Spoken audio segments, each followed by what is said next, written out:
on day 5 of fantastic books, Gulliver's Travels, or Travels into Several Remote Nations of the World in 4 parts by Lemuel Gulliver, first a surgeon and then a captain of several ships. Yeah, that's the real title and the old mockery of the travelogues of that time. And I believe that this illustration is by one of my favorite illustrators, George Cruikshank, very cool satirist as well. Most people only think about him being a giant in the land of Lilliput, but he actually went on 4 voyages, and just like Sinbad the Sailor, he would go out and come back and learn these lessons. And what a genius satirist is, it was poking holes in the politics and the mores of the time, and all of it is still so relevant. For instance, what's interesting about the land of Lilliput is they put great emphasis on trivial matters. There is a deep political rift, almost a war, between 2 sides of the argument of where to split your egg. Do you split it at the small end or the top end? And over that matter, there is a huge political divide. And if that doesn't feel current, I don't know what does. Then he goes to the land of Brobdingnag, where he is a very small person in a land of giants.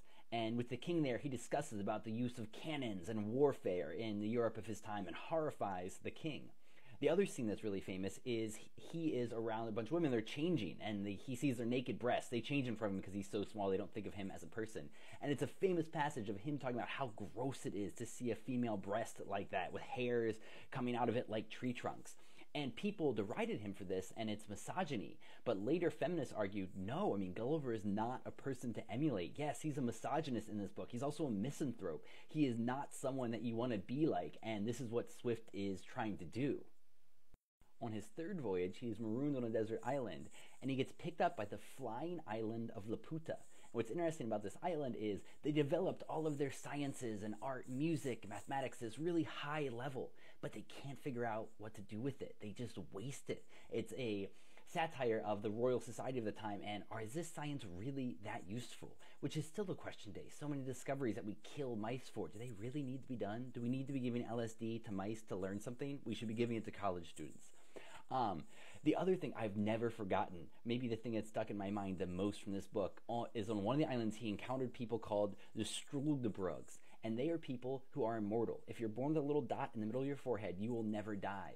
And he goes home that night and he's amazed, and he thinks of all the things he would do with his life if he could live forever. But then the next morning he finds out the rest of the story. They also never stop aging. So they reach hundreds of years old, and they're just they're little shriveled things. At the age of 80, they're officially dead to the world.